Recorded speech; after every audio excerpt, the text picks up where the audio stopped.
En lep pozdrav vsem. Najprej tukaj vsem, ki ste nas prišli obiskati tukaj v Švicarijo, pa tudi vsem poslušalcem in poslušalkam na Radio Študent.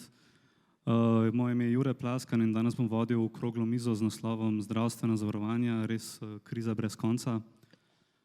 To je prva okrogla miza v temu ciklu dogodkov, ki bo potekal v Švicariji danes in jutri. Danes še dve in potem jutri prav tako od 4 naprej. Najbrž ni potrebno posebej razlagati, zakaj je eno od tem v tem ciklu dogodkov glede, se pravi, da se dotika zdravstva. Namreč javno zdravstvo ima v Sloveniji precejšen pomen, pravica do dostopa zdravstvenih storitev je zapisana tudi v ustavi.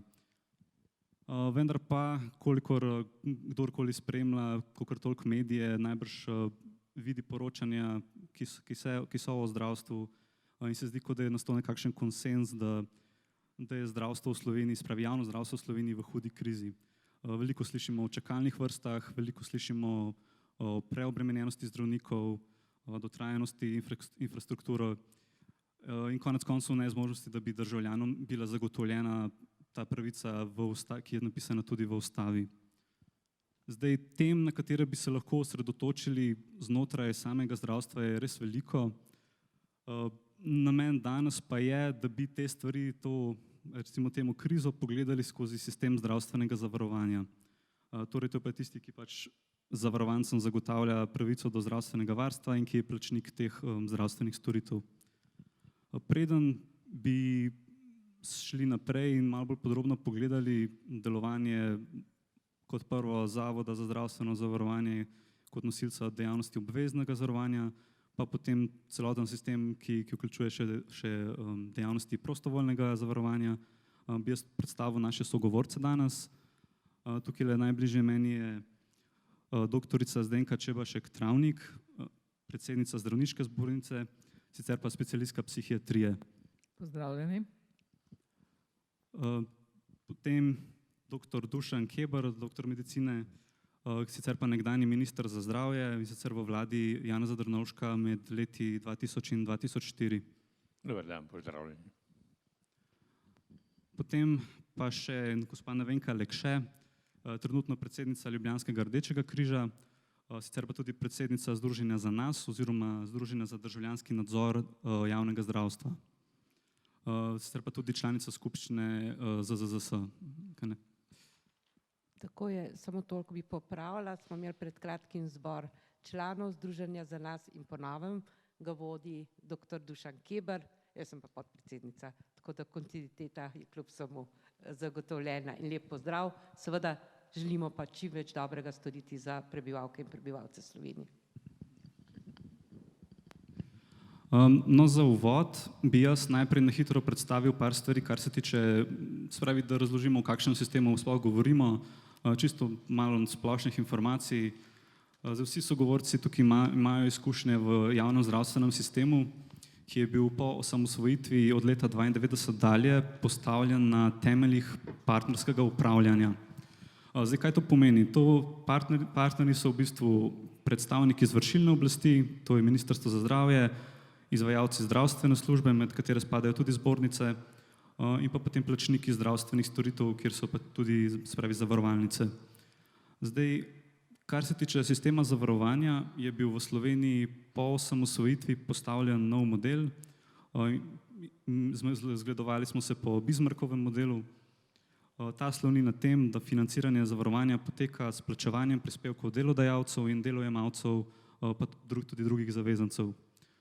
Ti prispevki na to krijejo primere bolezni in poškodbe izven dela, poškodbe pri delu in poklicne bolezni, v določenem obsegu tudi, ko gre za plačilo zdravstvenih storitev. S tem, da se nekatere storitve tukaj krijejo 100-odstotno, nekatere pa samo v nekem določenem odstotku. Nosilec obveznega zavarovanja in dejavnosti v sklopu njega je Zavod za zdravstveno zavarovanje Slovenije, ki ga bom v nadaljevanju verjetno imenoval ZZZS. No, medtem ko obseg in vsebino programa in cen zdravstvenih storitev in tako dalje oblikujejo partnerji. Prav tako je po osamosvojitvi se vpeljala zasebna zdravstvena dejavnost in možnost delovanja zasebnih zavarovalnic. Predvsem je tukaj pomembna dejavnost dopolnilnega zavarovanja, prek katerega zavarovanci dobijo možnost doplačila zdravstvenih storitev, ki jih obvezno zavarovanje ne krije v celoti.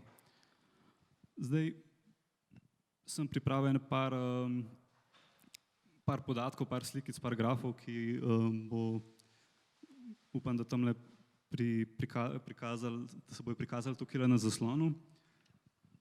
Zdaj za začetek recimo eno podatek, ki ga je iz statističnega urada, ki kaže, kakšna razdelitev je med zasebnim in javnim in kakšen odstotek iz proračuna je v Sloveniji. Torej, na levi zgoraj so, se pravi, tekoči izdatki za zdravstvo v enem letu, desno zgoraj gre za tekoče izdatke, ki se izrazijo v odstotnem deležu od BDP, in potem tukaj levo spodaj so delež zasebnih virov pri financiranju zdravstva, ki je, to so mislim, da podatki iz leta 2016, se pravi iz zasebnih virov, to so, se pravi, prostovoljne zavarovalnice in tisto, kar plačamo iz žepa, je bilo takrat 27%.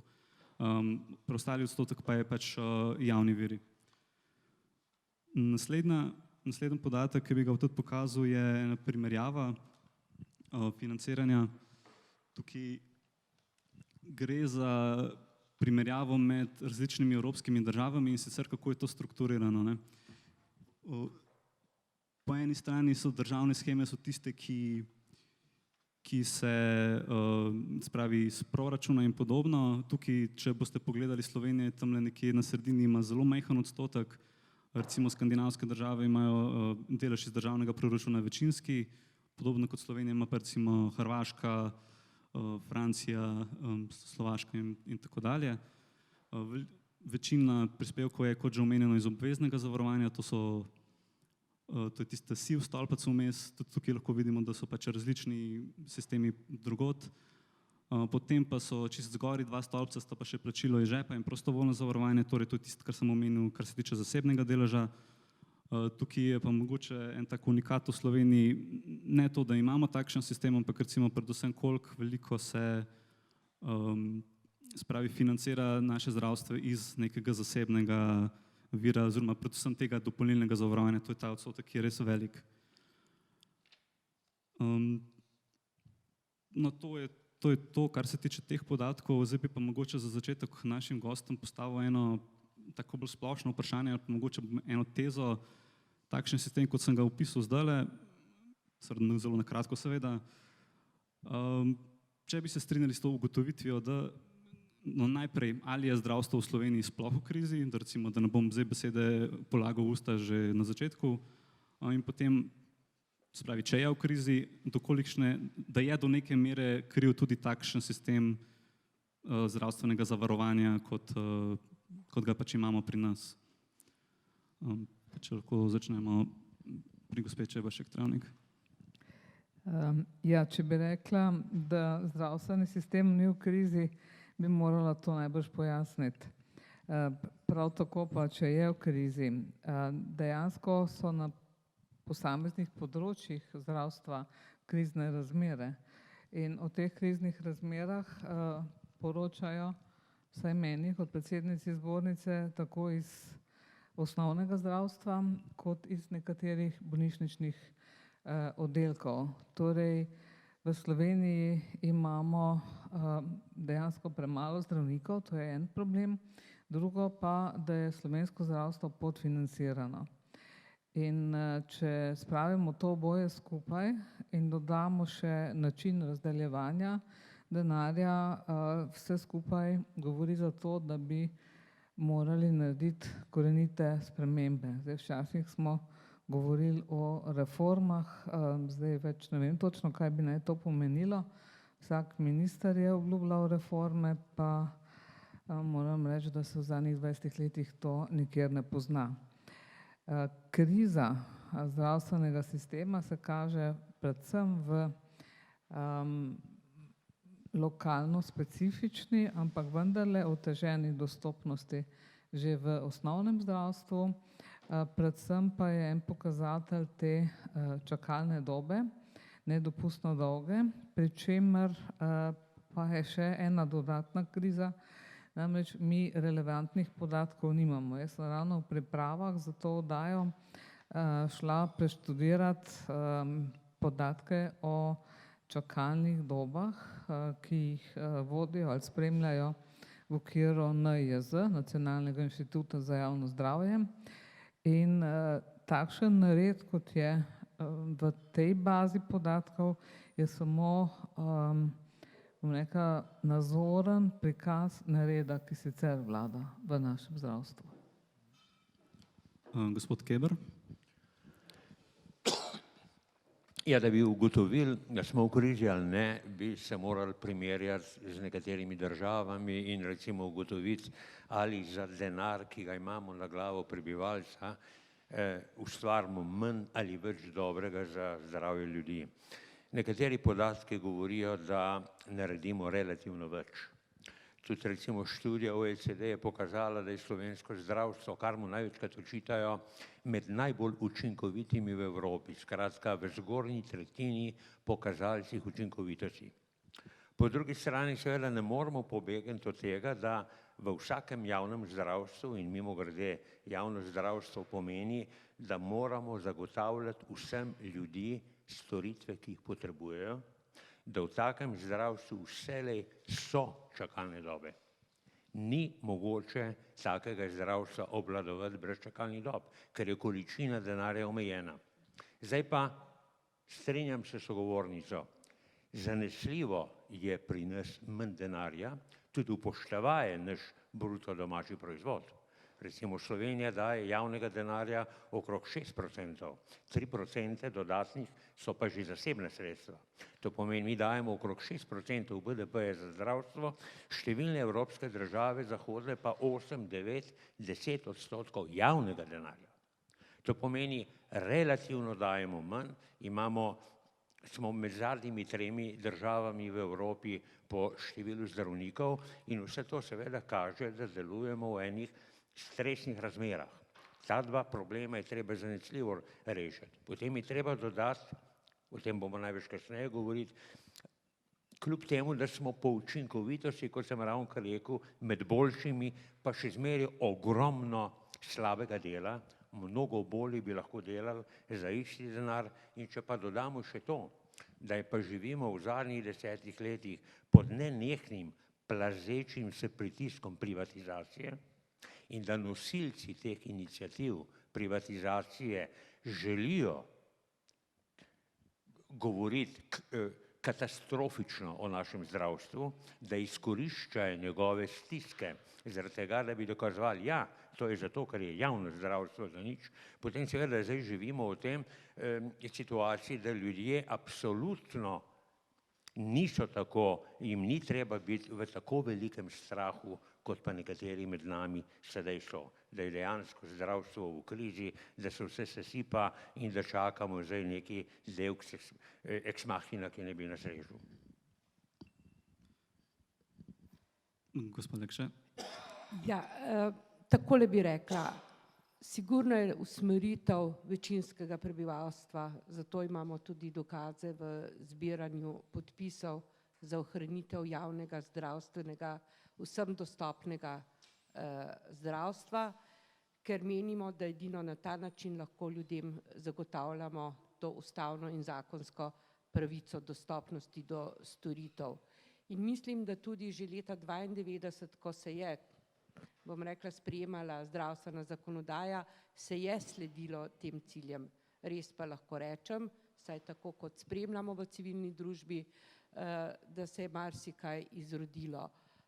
Morda tudi s tem, ko smo odprli vrata privatizaciji zdravstvenega sistema, brez da bi jasno opredelili, bom rekla, vse vrste nadzorov, tako da tu je malce stihijskega in seveda tudi v tistem delu, kjer gre za vdor zasebnih zavarovalnic, kjer vemo, da je seveda interes zasebnih zavarovalnic predvsem kopičenje dobička, ne pa toliko tega, kaj bomo od tega prebivalci in prebivalke oziroma bolniki imeli. Morda bi lahko še en odgovor na sam zdravstveni sistem. Sistem je bil dobro postavljen. Zakaj se je izrodilo, je verjetno več dejavnikov. Eden je nedvomno sprejetje zakona o uravnoteženosti javnih financ, ZUJF-a, ki je seveda javnemu sistemu in predvsem zdravstvu povzročil nemalo težav, nemalo, bom rekla, stisk, ki jih občutimo prebivalci. Se pravi, zmanjšanje obsega sredstev za izvajanje zdravstvene dejavnosti in seveda tudi zmanjševanje števila zaposlenih v zdravstvu. Po 10 letih delovanja ZUJF-a še vedno nismo prišli na stanje iz dneva pred sprejetjem ZUJF-a in to seveda občutimo.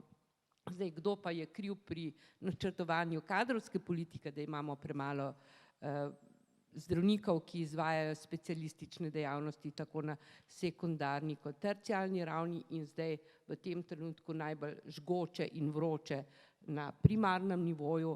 Seveda vemo, da tu seveda zdravstvena politika in verjetno tudi zdravniška zbornica nista sledila potrebam prebivalcev ali niso bile narejene. Nekaterih te bomo tudi kasneje. No, zdaj načeloma sem za začetek predvsem isto, te temelji ste sami rekli, da se vam zdijo, da so bili v redu postavljeni. Tako. Tudi k ljudem. K ljudem, ja. Tako. V bistvu bi pa zdaj v nadaljevanju bolj šli nekako v smer. Če dovolite, bi se eno samo splošno pojasnilo dala, kaj je javno zdravstvo. Javno zdravstvo je tisto zdravstvo, ki se financira iz javnega denarja, torej iz tistega denarja, nad katerim imamo vsi nadzor. Samo to. In tu ni toliko pomembno, v kakšen je organizacijski status izvajalcev. Samo to sem hotel dodati. Hvala. Moram pa jaz potem dodati. Samo deloma se s tem strinjam. Najprej seveda je res in prav je, da si vsi zapomnimo. Bistvenega pomena je, ko se sprašujete, kakšno javno zdravstvo imamo, da vprašate, kakšen odstotek denarja je javen. In zato sem vam rekel, 6% javnega, ne 9, kar je skupnega. Tisti 3% so namenjeni tistim, ki ta denar dajejo. To pomeni, v vsaki državi sledite temu podatku, ker samo javni denar je namenjen vsem.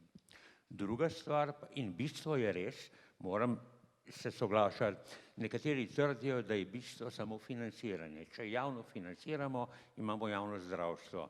Jaz bi dodal nekaj, tudi izvajanje je lahko profitno ali neprofitno, pa čeprav javno. Primer pri nas, koncesionarji, celo z sklepom Ustavnega sodišča, so profitni izvajalci za javni denar, medtem ko zdravniki, na primer, v bolnišnicah in zdravstvenih domovih so neprofitni. Bistvena je razlika med tema dvema sistemoma, ne bom vam jemal časa, da bi razložil, ampak če rečem v enem stavku, kdor je na državni plači in kdor res dela neprofitno, potem ima ta cilj, da dela čim več dobrega in čim več storitev za ljudi. Kdor dela v profitnem sistemu, pa to ne maram reči slabšalno, dela za profit. Želi ustvariti od dohodka, ki ga dobi. No, če smem prekiniti, tukaj vem, da so neka taka vprašanja, ki se jih ne da izogniti pri temu, ne, in tudi verjetno v te kakor uri, kakor nam je ostala, bo definitivno še prišlo na plan. Bi pa jaz vsem tukaj se osredotočil na ene stvari, kar se tiče sistema zavarovanja, čisto v smislu, kakršna nam je sedaj, nekako, da bi recimo mogoče se dotaknili ene stvari. Spravi, vemo, poznamo ta primer nedavno, ko je bil, oziroma seveda še aktualen, kranjskih zdravnikov, ki so dali odpovedi delovnih razmerij. Bistvo tukaj je bilo, da je bilo nezadovoljstvo z sprejetim splošnim dogovorom, po katerih ne bi se pač še povečala njihova obremenjenost. Zdaj, tukaj jaz mogoče ne bi se preveč zdaj osredotočil na, vsaj za začetek, na samo vsebino tega splošnega dogovora, ampak pač že samo to, kako je ta dogovor sprejeman.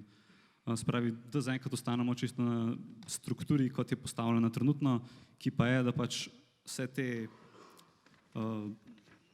te stvari, ki se določajo, spravi, koliko zdravstvenih storitev bo v letu sprejeto, koliko vsega česa bo, je nekako rezultat partnerskih pogajanj, ki sledi v sprejetju tega splošnega dogovora.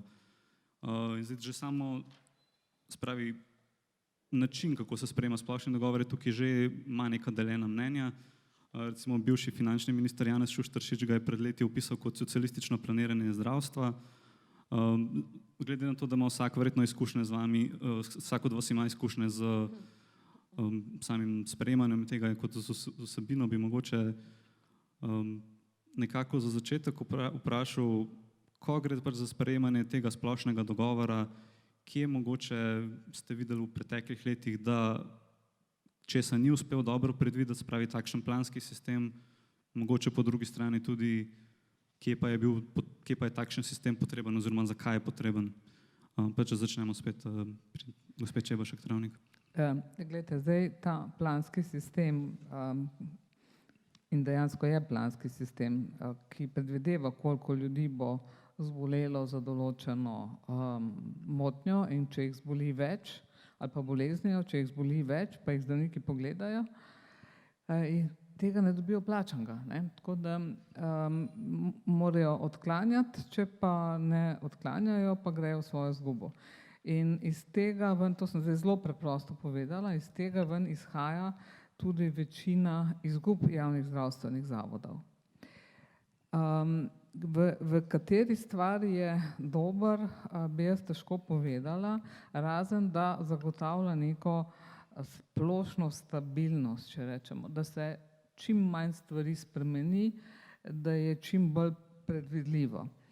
In partnerji se vsako leto, uradno se reče temu, dogovarjajo, pa zdaj, ko pa blizu poznam ta pogajanja, to niso ravno partnerska pogajanja, ampak so nekako, vzame se lanski plan realiziran, pa se pa reče, ok, se s tem strinjate, kaj bomo dodali novega, in tako se dodajo nove stvari, ali so partnerji za, ali niso.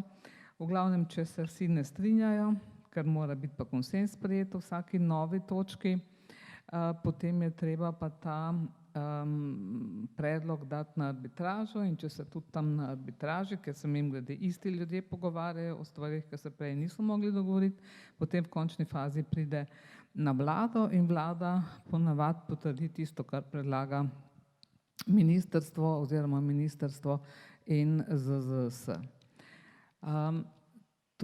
To je, bom rekla, en začaran krog, iz katerega pravzaprav ne moremo narediti nekih večjih sprememb. Ne moremo, in mislim, da je to glavni problem, ne moremo sistemsko reševati stvari tam, kjer se zakomplicirajo. Tak dogovor se sprejema enkrat letno v glavnini.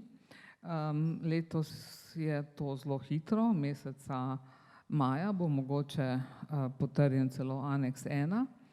A veste, ljudje pa so bolni že od 1. januarja naprej, ne? In izvajalci seveda do končnega sprejetja tega dogovora ne vedo, s čim razpolagajo. To je ta gotova negotovost ali pa negotova gotovost, o kateri govorim. Potem se pa zna zgoditi, da ob koncu leta pa nekaj denarja ostane, ne? In potem se ti denar, kolikor hoče na hitro podeliti, razdeliti, in seveda izvajalci nimajo več kapacitet. To je zdaj tako zelo na kratko. Potem so pa še seveda aneksi, ki pa se dotikajo posameznih novih predlogov ali sprememb. In ta problem, ki ste ga vi prej omenili, glavarinskih količnikov v osnovnem zdravstvu, je en od problemov sedanje arbitraže. Toliko za začetek. Doktor Keber? Ta problem bi lahko opisal kot tehničen, in ta tehnični del je opisala moja predgovornica. Jaz bi želel na sistemski ravni reči, če nimaš ocene potreb prebivalstva, če nimaš nek nacionalno strategijo, kaj želiš narediti v enem letu, 2 letih, 5 letih, potem se vsako letno pogajanje, in to v okoliščinah premalo denarja, dogaja na to, da pravzaprav vsak od tisočev pogajalcev Dobro, bolnišnice so samostojne, ampak potem imate pa zdravnike posameznike, koncesionarje, zdravstvene domove, skratka ogromno pogajalcev, ki ima vsak svoj prav, ko zahteva, kaj bi moral narediti, ker vsakemu nekaj manjka. Če bi na primer v državi 5 let vnaprej vedeli, ne moremo si privoščiti več kot 2000 operacij kolka, potem bi v tistem letu, ko bi prišlo do tega letnega pogajanja, vedeli, denarja je za 2000 operacij, ker rabimo potem še denar za 1000 tega, pa 5000 onega in tako naprej. Ne, ampak tega ni. Mi začenjamo vsako leto od nič se pogovarjati in logično je, da to rezultira v neskončnih pogajanjih, kjer se ljudje, zdravniki, izvajalci ne morejo dogovoriti, tudi na arbitraži se ne morejo in potem, kar je najhuje, politika pa v enem dnevu, ki tudi nič ne ve, kakšne so potrebe. A veste, tudi nič ne ve, ampak v enem dnevu s sklepom vlade ali pa parlamenta postavi, to je letošnji plan. In to je veliki defekt. To pomeni je, da moraš imeti strategijo, moraš ocenjevati, ker drugače imamo pa razdrobljen zdravstveni sistem, kjer vsak skuša narediti čim več dobrega za ljudi, ampak nikakor pa nihče ne ve, a je to dovolj za celo državo. Gospod Lekše? Težko je zdaj še kaj dodati, če bi šli še bolj v drobovje, ne, sigurno pri dogovoru bi mogli, ko se sklepa dogovor, mogli imeti sprejeto mrežo izvajalcev, se pravi, da točno vemo, s kolikim kadrom, kako je pokrita Slovenija z izvajalci, z izvajalskimi timi in tako naprej in seveda strokovno verificiranimi normativi in standardi. Te 3 elementi bi sigurno morali oblikovati ceno in biti sestavni del tega dogovora. Tako pa, kot je bilo že rečeno, se dostikrat kar samo indeksira na preteklo leto, na upravljen program, ne glede na to, kakšna je, bom rekla, nacionalna patologija in kot je bilo že rečeno, kaj pravzaprav pričakujemo, ob tem pa seveda ne smemo zanemariti, da se slovensko prebivalstvo zelo, zelo stara in da bo to seveda velik izziv za načrtovalce in za tiste, ki sklepajo dogovor. Zato bi v bistvu bilo eno od mojih vprašanj, namreč staranje prebivalstva je problem v bistvu, bom rekel, celotne nekakve zahodne družbe, zdaj pa pač pri takšnem planiranju, ki, kot ste rekli, da v bistvu vsako leto znova, kako sploh zavzema, se pravi, to informacijo, pa tudi kaj drugega, se pravi,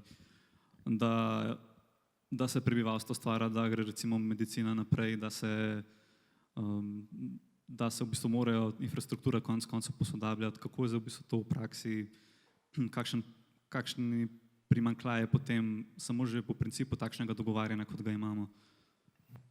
Če sem to, kar sem že rekla, mi pravzaprav nacionalne patologije nimamo. Nacionalni inštitut za javno zdravje tudi ni opravil tistega dela, za kar je pravzaprav ustanovljen in kot je že povedala dr. Čebaškova, seveda tudi podatki niso zbrani, da bi jih lahko načrtovalci uporabili pri načrtovanju, bom rekla, strategije, predvsem pa, strategije za to, katere ukrepe je potrebno sprijeti, da bomo lahko zagotavljali kolikor toliko, bom rekla, dovolj zdravstvenih storitev za potrebe prebivalstva in to vseh generacij, da ne bi zdaj mislili, da se pogovarjamo samo o starejših, se pravi, kadar govorimo o mladih, je pa ogromno preventive in vsega tega še zraven. In žal, res tega nimamo. In zato smo v težavah. Dr. Keber. Mogoče se malo pretirava s tem staranjem, toliko ponavljamo to staranje, kot da smo že 50 let starejši kot pred 10 leti. Staranje je samo eden od elementov, na vse zadnje tudi bolje zdravimo, to pomeni ljudje kasneje zbolevajo ali pa želimo si, ampak najmanj še 2 elementa sta, ki povečujeta potrebe po zdravstvenih storitvah. To, da znamo bolezni bolje zdraviti, vendar ne ozdraviti, to pomeni, naši kronični bolniki živijo dlje in predstavljajo večje stroške kot nekoč.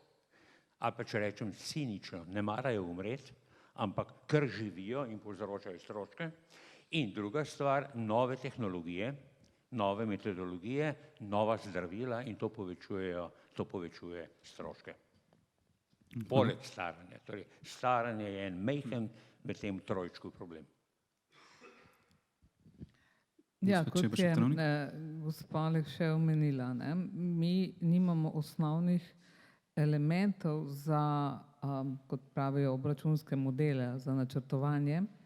Namreč osnovni element, kot je mreža izvajalcev zdravstvenih dejavnosti, se pravi, na eni strani seveda vemo, koliko zdravstvenih domov in bolnišnice imamo, nimamo pa te mreže postavljene glede na potrebe prebivalstva. Jaz sem bila zelo presenečena, pred kratkim mi je pisala kolegica z Gorenjske, sem mislila, da tam nimajo problemov, seveda osnovno zdravstvo, ja, ampak ona je kardiologinja in ima nedopustno dolgo čakalno dobo za prvi pregled. In je na Ministrstvo za zdravje vprašala, ali bi lahko dobila kaj dodatnega programa, spet neki, recimo aneks k temu splošnemu dogovoru, da ti pacienti iz Gorenjske ne bi tako dolgo čakali na prvi pregled, morda tudi ne pridejo do njega, ker prej umrejo. No, odgovor iz ministrstva je bil pravi spin, to je neko novo mojstrstvo v odgovarjanju, kjer so ji odgovorili, da je res Gorenjska z 0,015 kardiologa na 1000 prebivalcev najslabše pokrita regija s kardiologi, da je v zadnjih 5 letih bilo razpisanih ne vem koliko specializacij in da bo v tem letu en specialist kardiolog pa zaključil specializacijo in da se že pripravlja mreža potrebnih izvajalcev. Kot da ne bi razumeli, da ljudje na Gorenjskem, ki imajo težave s srcem, imajo močno zmanjšano dostopnost do kardiologa. O tem govorimo. In tukaj na takih, bom rekla, konkretnih primerih se vidi, kako ta sedanji sistem ne velja. Ta kolegica je zasebnica, ampak kardiologov tudi v javni službi ni. In če bi imeli mi mrežo, ki bi rekla, zaradi svoje sestave prebivalstva Gorenjska potrebuje, ne vem, 5 kardiologov v ambulantni dejavnosti, če bi mi ta podatek imeli, bi lahko na podlagi tega podatka seveda načrtovali potrebe po kadrih za več let naprej. Mi te mreže še zdaj nimamo. Kadri se javljajo na specializacije, pač na podlagi neke metodologije, ki jo je do izpred 2 let pripravljala Zdravniška zbornica, pa je bila zelo kritizirana, zadnje 2 leti jo pripravlja ministrstvo, pa je stvar še slabša. Tako da vidimo, če ni mreže, je vsako načrtovanje, če ni jasnih normativov in standardov, je vsako načrtovanje vprašljivo. Doktor Keber, ste... To bi dodal. Če bi vsaka stroka zase načrtovala potrebe, koliko rabimo kardiologov, ortopedov, družinskih zdravnikov, bi prišli do številke, ki bi bila najmanj 2-krat večja, kot imamo zdravnikov danes. To lahko trdim zaradi tega, ker so številne zahodne države, ki imajo 2-krat ali pa celo več zdravnikov kot mi.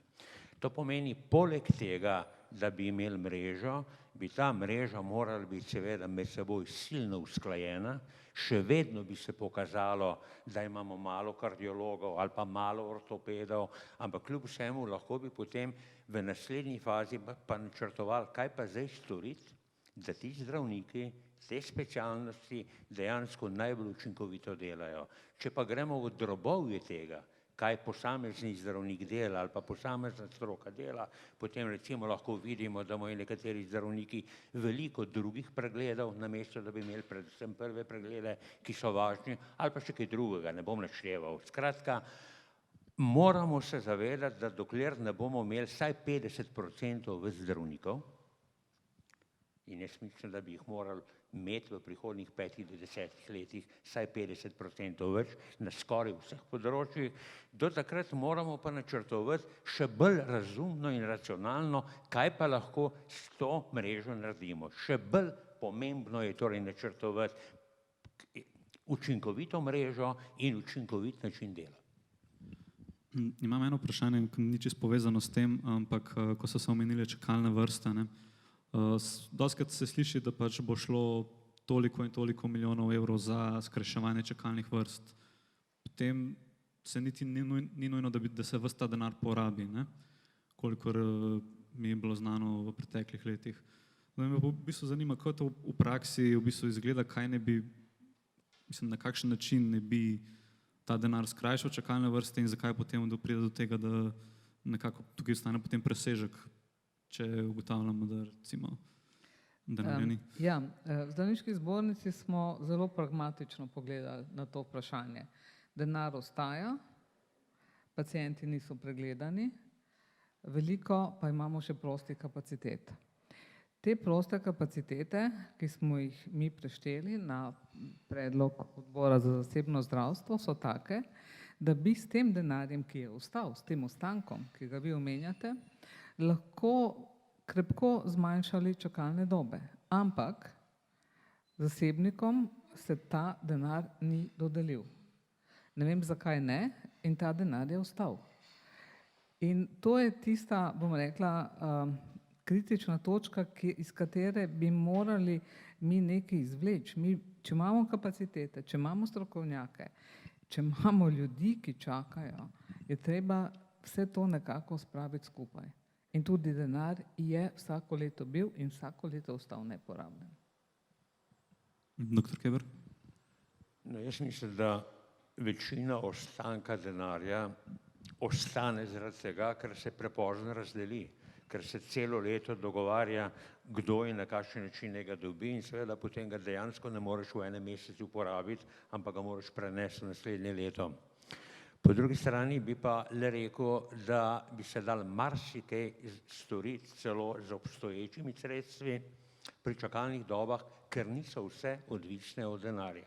Recimo od denarja so zelo odvisne zahtevne operacije, postopki, ki so dragi, to res pomeni dodaten denar.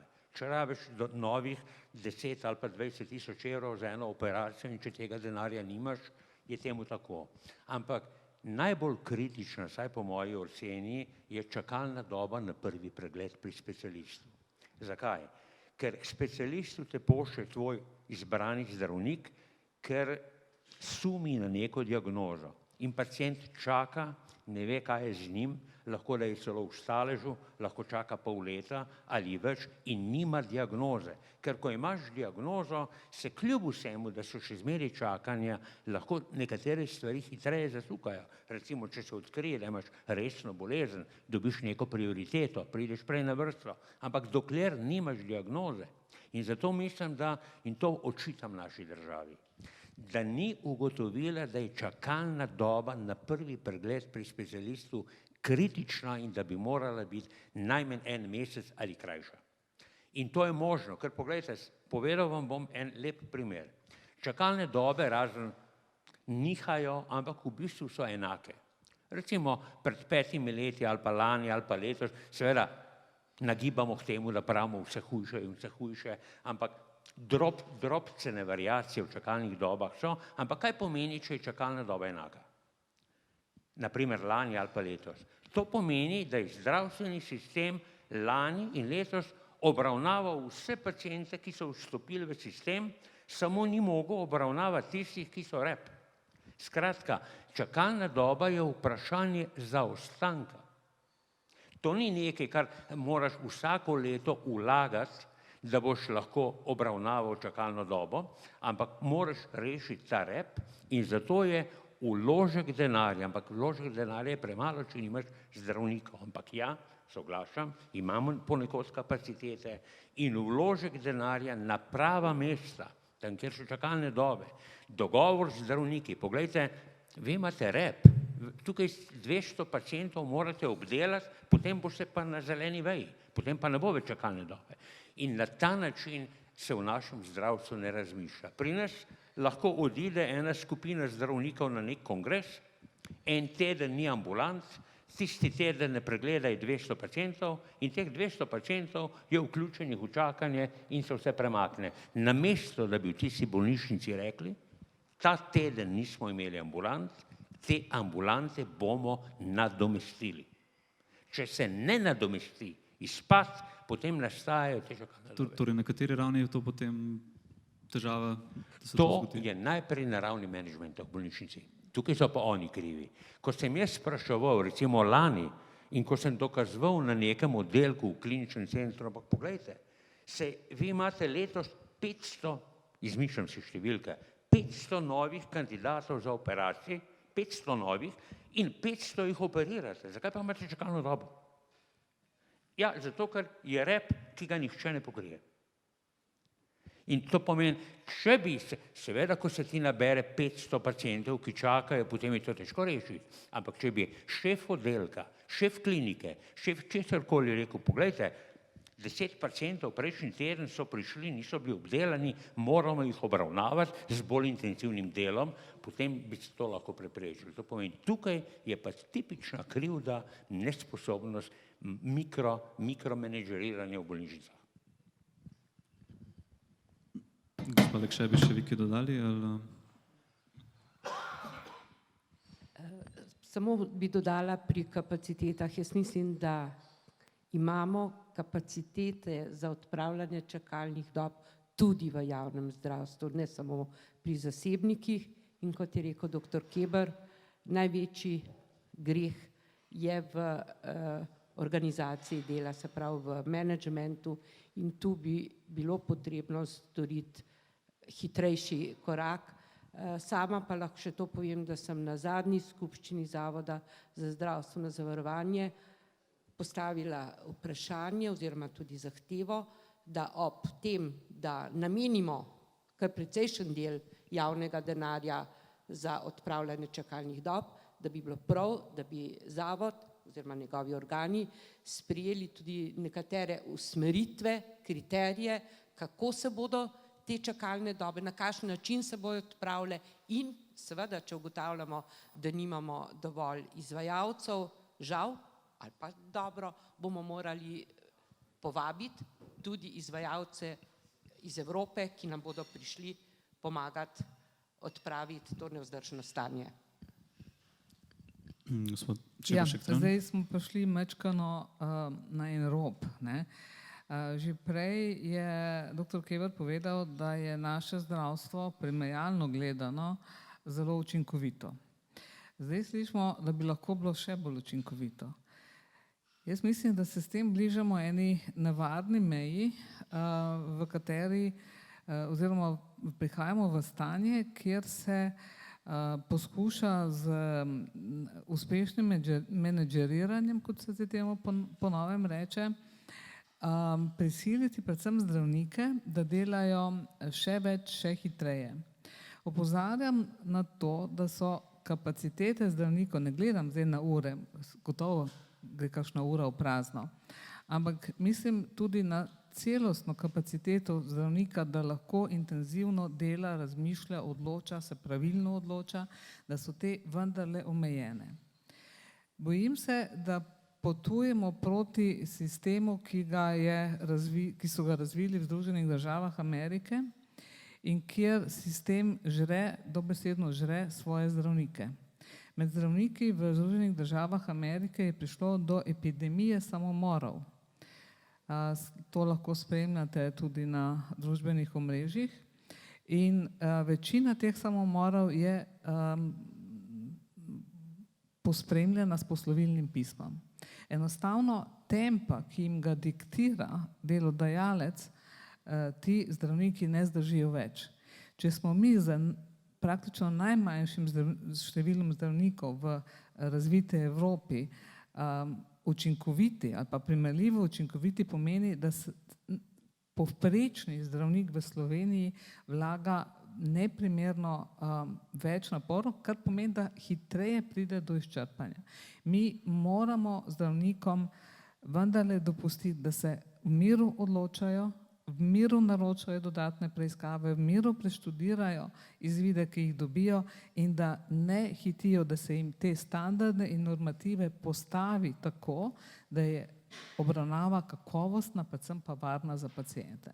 In tukaj moram opozoriti, to je zelo pomembno dejstvo, ki ga morajo upoštevati tudi tisti, ki plačujejo storitve in seveda tisti, ki načrtujejo celotni zdravstveni sistem.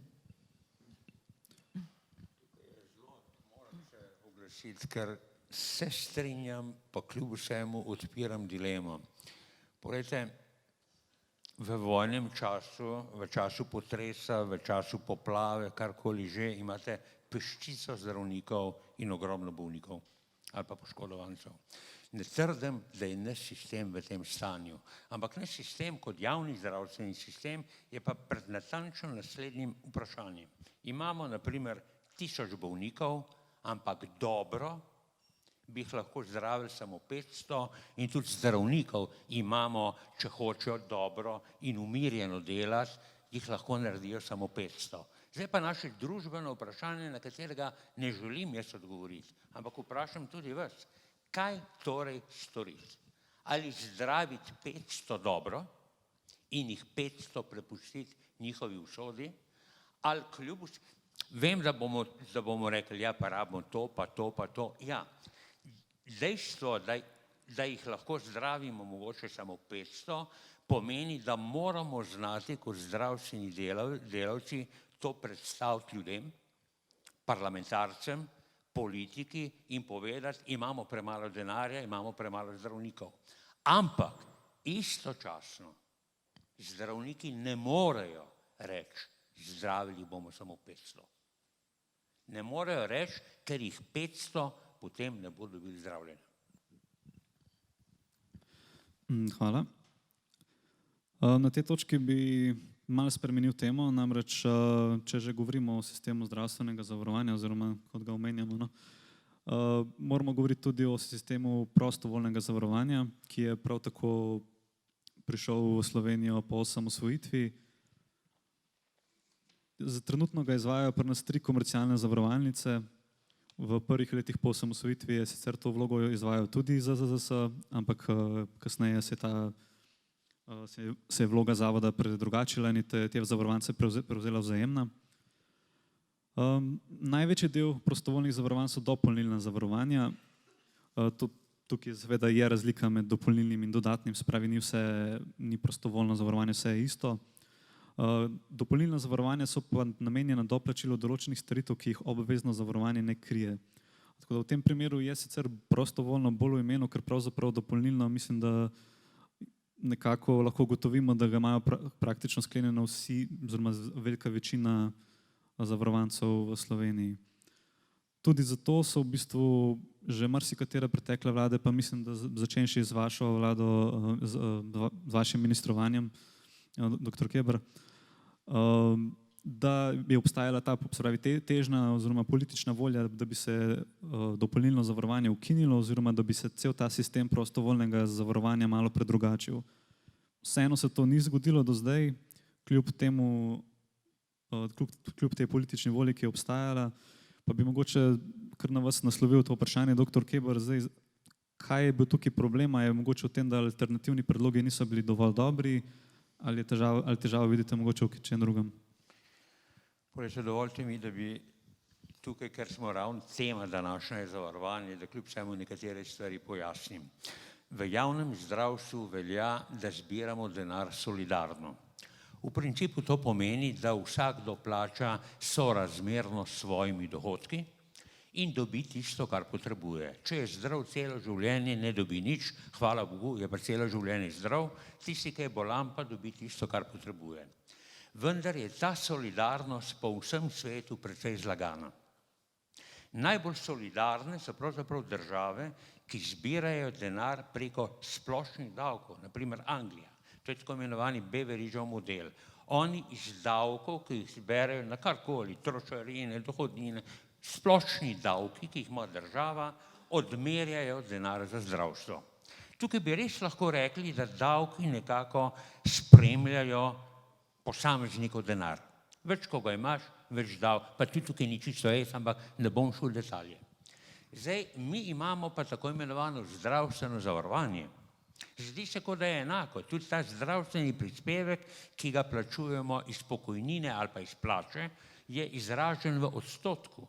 To pomeni, zdi se pravično. Odstotek svoje bruto plače plača za zdravstvo. Vendar se šteje v davčno olajšavo. Kaj to pomeni? Da davčno olajšavo pomeni, da plačaš manj davka iz dohodnine na koncu leta in seveda revni ljudje te dohodnine sploh ne plačujejo, ker imajo prenizke dohodke. To pomeni, revni ljudje plačajo svoj prispevek 6,35% od plače, medtem ko bogati jim polovico vrnejo. Zato, ker jim štejejo davčno olajšavo in ker so oni že v 50% davčni olajšavi, plačajo samo še 3,12.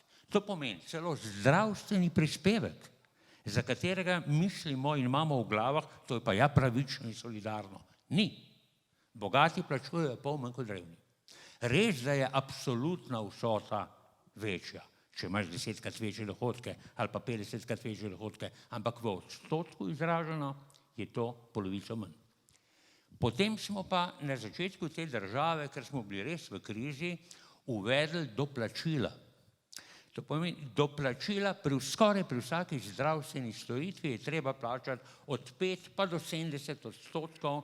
To pomeni, doplačila ne pomenijo novo storitev, ampak samo nobena storitev ni čisto javna, ni čisto brezplačna, ampak je potrebno doplačati. In Slovenci so zelo naglo pogruntali, da je bolje, da se zavarujejo, kot da bi takrat, ko bojo zboleli, doplačevali, recimo 50% ali pa 20% srčne operacije in so se zavarovali. To pomeni, mi imamo danes več kot 95% vseh državljanov zavarovanih in lahko bi rekli, da je pravzaprav to prisilno prostovoljno ali pa lahko bi rekli prostovoljno obvezno ali pa obvezno prostovoljno. Kaj to pomeni? Pravzaprav je dopolnilno, ampak v čem pa je razlika? Pri dopolnilnem zavarovanju so pa premije enake. To pomeni, reven posameznik plača 30 € in bogat posameznik plača 30. Če imaš 600 € plače, minimalne, je 30 € 5% tvoje plače. Pa prej si že plačal zdravstveni prispevek 6, to pomeni, reven posameznik plačuje 11% od svoje plače. 11% za zdravstvo. Kaj pa bogat? 30% pri bogatašu je promil. On torej plača polovico, to pomeni 3,12 plus 0,2, skratka bogati plača manj kot 3,5%, reven pa, kot smo rekli, 11%. Vidite torej, da izraženo v odstotku bogati plačujejo 3-krat manj. Če bi ukinili, in to je naša zahteva, jaz sem začel pred 15 leti, ukinitev dopolnilnega zavarovanja in njegov prenos v obvezno zavarovanje, bi mi nenadoma imeli 85% javnega denarja, ne 70% kot danes, to pomeni, postali bi ena od najbolj solidarnih držav v Evropi, pri čemer to sploh ne bi bilo težko, ker ljudje to že plačujejo. To ni nek denar, zdaj se vsi sprašujejo, od kje pa bi zdaj dobili tega denarja približno pol milijarde dopolnilnega zavarovanja. Kje njega pa dobimo? Ja, se ljudje ga plačujejo, to pomeni, ta denar obstaja, samo vzeli jim ga bomo na bolj solidaren način.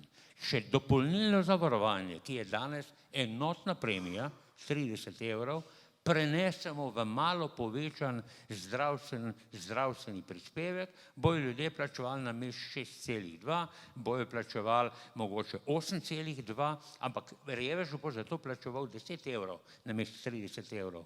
Seveda, tisti z največjimi plačami bojo plačevali 200 € več. Odgovor je torej v čem? Bogati se borijo proti. Bogati ne marajo plačati 200 € več. Oni želijo še naprej 30 € plačevati. Čeprav bojo v odstotku plačevali, kot sem rekel, še zmeraj manj, ker jim bo štel v davčno olajšavo, ampak oni tega ne marajo.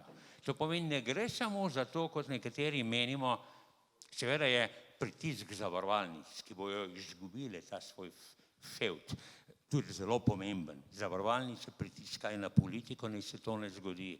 Ampak zraven pa vsi tisti, ki imajo te svoje 30% premije, oprostite, to so parlamentarci, ministri, eni in drugi. Vsi mi ali pa mnogi med nami, ki vemo, da bomo poslej plačevali več in ti ljudje z višjimi dohodki imajo tudi politično moč. Na vsakem koraku je večja moč med tistimi, ki so bogatejši. In to je glavni, preprost razlog. Moč, kapital, denar odloča tudi, kakšni zakoni se sprejemajo. In tukaj je lahko samo pritisk ljudi, tisti, ki lahko zagotovi, da bi zdravstvo postalo bolj solidarno. Bi še kdo kaj dodal temu? Gospod Čebašek, Trani. K tej odlični razlagi pravzaprav ni kaj dodati. In ko sem se jaz pripravila na današnjo okroglo mizo, sem vam tudi napisala, da o tem ne vem kaj dosti, pa sem se pol seveda poučila in da bi vendarle nekaj povedala in dejansko gre za politično vprašanje, ne za strokovno. Poskusili so pa narediti tudi ene drugačne izračune, recimo, če bi povečali za določen odstotek to dodatno zavarovanje in ali ga pa pol dejansko ne preko zasebnih zavarovalnic pobirali, temveč da bi se ta skupni fond nakazoval. V vsakem primeru bi dobili v zdravstvo nekaj več denarja, bi ga bilo pa nekaj manj v proračunu, ampak mi vemo, da iz proračuna v zdravstvo pride zelo malo denarja. Mislim, da 189 milijonov letos, morda bi potem zaradi višjih prispevkov bilo kakšnih, saj so izračuni narejeni, od 60 do 80 milijonov manj, ampak hkrati bi pa zdravstvo direktno razpolagalo z večjo količino denarja. Torej o tem, da se pa odločitve sprejemajo najprej na vladi in potem v državnem zboru, je pa dr. Keber tako odlično povedal, da zdaj ne vem, ali bomo že od tukaj ali pa od kje druge povabili ljudi, da pritiskajo na svoje poslance, da tako odločitev sprejmejo. Dovolite, da vam povem še nekatere anekdote. Pred nekaj 2 letoma je bila tako imenovana mikro ali mini davčna reforma. Takrat so na primer kako se imenuje, regrese in 13. plače, ali pa regrese so zdaj 13. plače, pred 2 letoma oprostili davčnih obremenitev. Kaj je to pomenilo?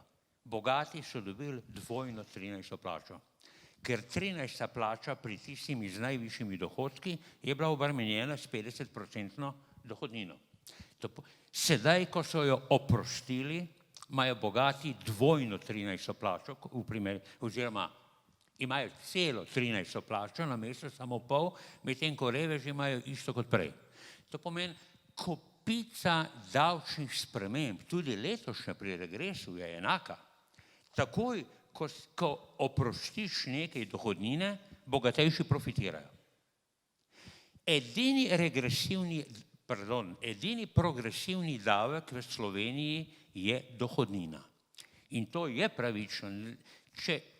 Socialna država mora redistribuirati denar od bogatih revnim. Proporcionalni davek ne vzame nič. Proporcionalni davek vzame vsakemu odstotek. Samo progresivni davek omogoča prelivanje.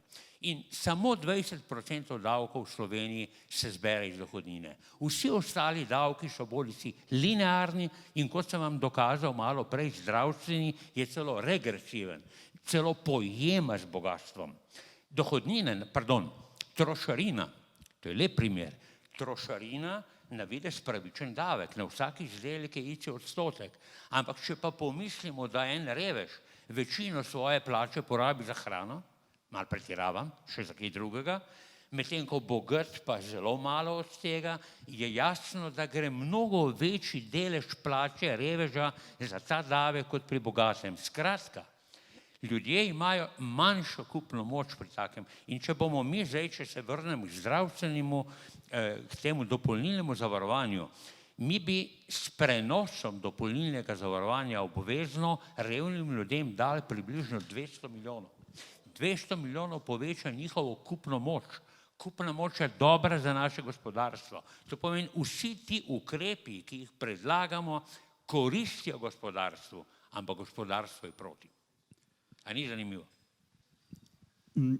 Imam še eno vprašanje, delno povezano.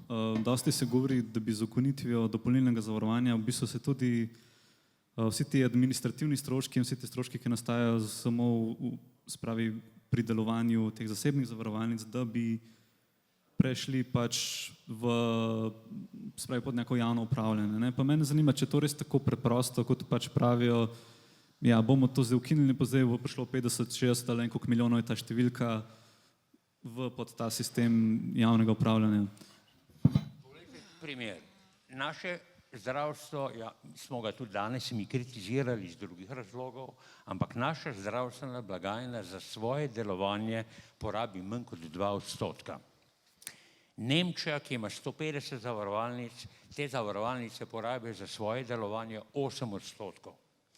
Ameriške zavarovalnice porabijo za svoje delovanje že skoraj 18%, kmalu bojo prišli na 1/5, vsak $5 zdravstveni v Ameriki gre za delovanje zavarovalnic. To pomeni, znate si predstavljati, kakšen profit je to. Seveda morajo naše dopolnilne 3 zavarovalnice morajo vzdrževati svoje informacijske baze, svoje promocije, svojo propagando, imajo stroške in seveda morajo imeti dobiček za svoje lastnike. In to prinese po različnih ocenah med 50 in 80 milijoni in ta denar bi, če bi od ljudi zahtevali enako, naprimer tako kot zdaj skupno moramo zbrati pol milijarde, bi to pomenilo, da bi za zdravje bilo vsaj 50 milijonov več denarja. Pa zdaj v tem sistemu, ko se ukine dopolnilno zavarovanje, spravi hipotetično, kje je zdaj tukaj? Še vedno obstaja enaka vloga ZZZS, samo več denarja bi imela za razpolago? Mnogo lažje. Poglejte, ta hip se zbirajo denar na 4 načine, različne baze. To, kar je potrebno storiti, je v nekem računalniškem programu, če malo poenostavim, namesto 6,2 napisati naprimer 8,5, denar se odteguje na enak način, samo zdravstveni prispevek se je povečal in ta priliv bo prišel na eno blagajno, zdaj pa poteka preko več računov. Zdravstveni izvajalci, bolnica pošlje delno račun na javno blagajno, deloma k dopolnilnim zavarovanjem, potem si med seboj poravnavajo. To je ogromen cel proces, ki je popolnoma nepotreben. Zdaj nekatere stranke, ki so podajale v preteklosti predloge za spreminjanje tega sistema in za ukinitev dopolnilnega zavarovanja, so tudi predlagali recimo uvedbo, oziroma, ko bom rekel, predrugačenje vloge Zavoda za zdravstveno zavarovanje. Tudi so ideje, da bi se recimo demonopolizirali, spravi, da ne bi zdravstveno blagajno upravljal samo zavod kot sedaj. V zdravniški zbornici smo seveda o teh spremembah razpravljali, pa ne samo v mojem mandatu, tudi prej so že iskali oziroma pomagali pri iskanju rešitev. Zdaj, kakšen model bi bil najboljši za slovenske razmere, se pravi, ali vzeti enega iz tujine pa ga preprosto prekopirati Slovenijo ali izumiti nekega čisto novega, je stvar ekonomistov pa potem politikov, da odločijo. Ampak, če bi mi imeli to, kar smo na začetku govorili, mreže izvajalcev, standardne in normative, in bi mi vedeli, koliko denarja bomo zbrali, tako kot je rekel dr. Keber, potem bi mi lahko vsako leto razpisali določeno število, nekaj tisoč programov iz različnih specialnosti in bi se na te programe lahko prijavljali vsi tisti, ki jim Ministrstvo za zdravje dodeli dovoljenje za opravljanje zdravstvene dejavnosti. In bi se na ta način, tako je bila ideja, da bi se na ta način potem lahko pacient res odločal, kateremu zdravniku ali zdravnici bi šel in denar bi potem sledil bolniku. To je ideja in s to idejo smo ali pa še poskušamo prodreti tudi širše. Tam je bilo vprašanje iz občinstva.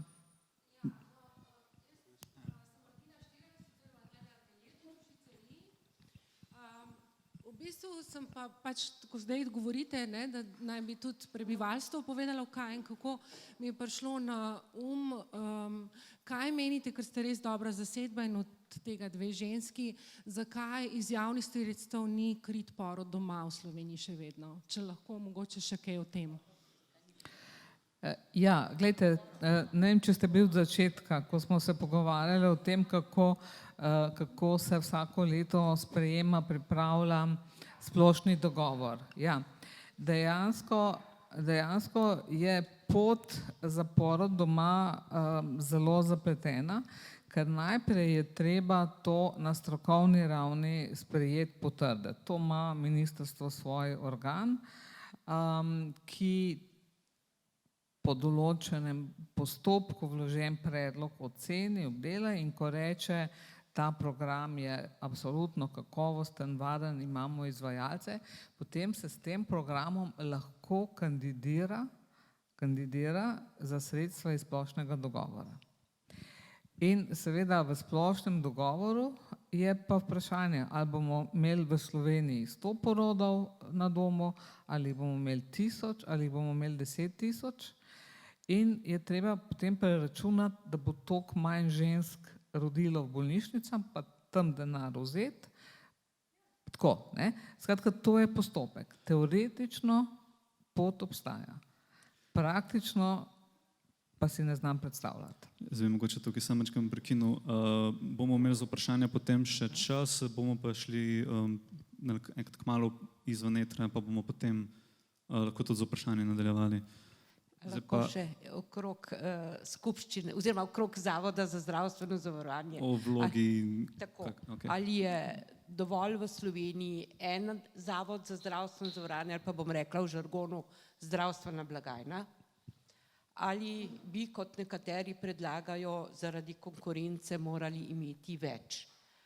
V Združenju za nas in tudi sicer, ko smo se z nekaterimi strokovnjaki pogovarjali, zagovarjamo eno zavarovalnico, ker je Slovenija majhna rizična skupnost z 2-milijonskim prebivalstvom in bi seveda več zavarovalnic, tako kot ugotavljamo zdaj pri prostovoljnih zavarovanjih, se seveda lahko denar zbran za izvajanje zdravstvenih storitev preusmeril še v, se pravi, za druge namene, tako kot smo prej ugotovili tudi za dobičke. Ker sem pa seveda tudi v tem trenutku članica skupščine Zavoda za zdravstveno zavarovanje in poznam tudi kar nekaj že pobud, kako pravzaprav zavod in njene organe preoblikovati v kaj drugega, bi rekla, da v tem trenutku, morda tudi iz zgodovine, ko je zdravstvo še imelo svoj denar lociran v integralnem proračunu in je država lahko delala s tem denarjem, kar je hotela. Kadar je potrebovala denar, ga je vzela iz zdravstvenega sistema in ga seveda usmerjala, da ne govorim v kaj vse. In zato se mi zdi v tem trenutku, dokler še nimamo vseh, bom rekla, relacij dogovorjenih kako in kaj, da je vendarle Zavod za zdravstveno zavarovanje s svojimi organi, tu mislim predvsem skupščino, ki jo sestavljamo delojemalci in delodajalci, se pravi tisti, ki prispevamo svoj denar za izvajanje zdravstvenih storitev, da bi imeli ali pa imamo možnost vplivati na financiranje zdravstvenih storitev, čeprav in seveda tudi na samo izvajanje financiranja, ker če izgubimo še to področje, potem seveda se bojim, da bi se dogajalo, kar se tudi zdaj, pa o tem še nismo zdajle toliko spregovorilo, da pravzaprav lahko samo nek organ spreminja razmerje med plačilom obveznega zdravstvenega zavarovanja in dopolnilnega zdravstvenega zavarovanja. Se vemo, da je že kar nekaj storitev, ki se financirajo že v 90-95% iz dopolnilnega zdravstvenega zavarovanja. In tisti, ki še ni doumel, da je skoraj da obveza biti dopolnilno zdravstveno zavarovan, da če ni in da pride do kakšne hujše zgodbe z njegovim zdravstvenim stanjem, bo lahko zapravil tudi premoženje, kar se dogaja tudi v tujini. In zato se mi zdi, da moramo tisti, ki vplačujemo, imeti vpliv na to, kako se zdravstveni denar deli. Ne bom zdaj rekla, da smo v idealni zgodbi, ampak kljub samo se mi zdi, da je bolje, da imamo na tak način, kot je, izboljšati pa seveda njegovo delovanje. In se bojim to, kar sem ravnokar prebrala v enem od gradiv za skupščino, da razmišljajo o tem, da bi uvedli sistem, kot je v pokojninskem zavarovanju. Tam je lahko en organ, morda malček večji, kot je upravni organ Zavoda za zdravstveno zavarovanje, vendar menim, da ti dve blagajni, da si nista primerljivi. Kljub temu, da gre za javni denar, da je obolus celotnega zdravstvenega sistema čist večji, obširnejši, zahtevnejši kot samega pokojninskega sistema. In zato sem zagovornica, da ostane Zavod za zdravstveno zavarovanje enovita zdravstvena blagajna, seveda pa povečati vpliv ljudi in prave ljudi postaviti v skupščino Zavoda za zdravstveno zavarovanje. Hvala. Jaz bi dodal k temu, da tudi jaz velikokrat trdim, da če bi enega samega velikega dolžnika v tem našem sistemu zdravstvenem posebej omenil, je to zlasti zdravstvena blagajna. Ne zato, ker ministrstvo tudi ne bi bilo, ampak tukaj moramo vzeti med drugim dejstvo, da se nam menjajo generacije politikov, včasih še hitreje kot en mandat vlade, da imamo vedno manj izobražene politike, ciljano izobražene za posamezna področja, medtem ko zdravstvena blagajna je pa neka v tem primeru neka stabilnost. Tam so ljudje desetletja dolgo, tam se lahko nabrala neka kapaciteta znanja in odločanja, je pa naša zdravstvena blagajna brez vizije, kaj želi. Mi včasih rečemo, ni kupec, ona samo deli denar. Denar, ki ga dobi zbranega s tem zdravstvenim prispevkom, razdeli po nekem historičnem principu, toliko kot lani dobite še letos, malo več, malo manj in ne gre vsebino, ne želi si tisto, kar smo danes že omenili, da bi šla preko neke nacionalnih prioritet, preko nacionalnega plana, da bi dejansko analizirali, ali so cene res take, so stroški res taki.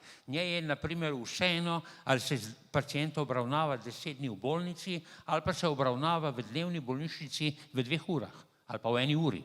To je vseeno. Skratka, ona nima jasnih ciljev, jasne strategije in ona je pa res še relikt neke preteklosti, distribucije denarja, namesto da bi kupovala in nadzorovala, kaj kupuje. Ni mogoče tega rešiti, da bi imeli 2 zavarovalnici. Konkurence med zavarovalnicami ni, to v svetu dokazano. Cel svet teži k zmanjševanju števila zavarovalnic. Recimo Nizozemska, ki smo si dajali za vzgled, je imela pred 15 leti ne vem koliko, 50 zavarovalnic. Danes ima samo še 4, pa ima 17 milijonov ljudi. Vsi nas praviloma blagrujejo, ko pravijo, imate enega plačnika. To je vaša velika prednost. Pa je mogoče problem, da ta plačnik, se pravi zavod, ne upravlja vloge dejansko zavarovalnice, ampak... In to je problem, ampak to pa je spremenljivo. To se da spremeniti. Mislim, si pa nikoli 2 zavarovalnice med seboj ne bosta konkurirali. Predolgo je, da bi vam razlagal, kaj je to asimetrija trga v zdravstvu, kako je slaba informiranost. Nemčija je na primer morala, ko so zavarovalnice računale vsaka po svoje, ker ima Nemčija ima cel kup zavarovalnic 150, so morale celo zakonsko prisilo sprejeti, da je vsaka zavarovalnica vsaj obvezen program storitev pokazala, kakšna je njena cena. Rekla je, no, tele storitve povsod enake stanejo toliko. Skratka, v zdravstvu ni mogoče preko konkurence doseči nižjih storitev, ker ni konkurence. No, še za konec. Ja, jaz bi dodala samo še en vidik, o katerem smo danes premalo govorili. Zavarovalnica, ki Zavod za zdravstveno zavarovanje Slovenije ni zavarovalnica, to vsi vemo, ampak je pač neki fond, ki se denar zbira.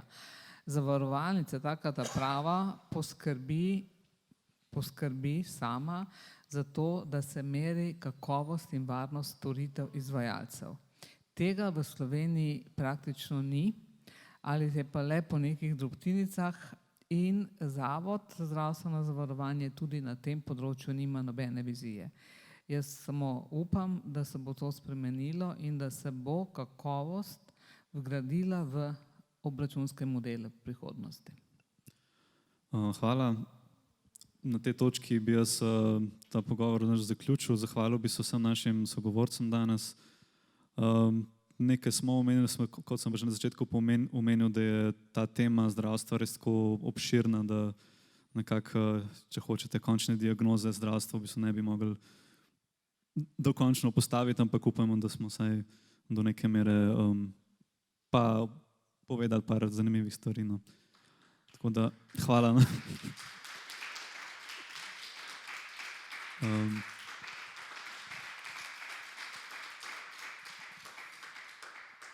Torej, ob 6. naslednja okrogla miza, bi tudi vas povabil, no, če boste še imeli čas, da se sicer pa govorimo o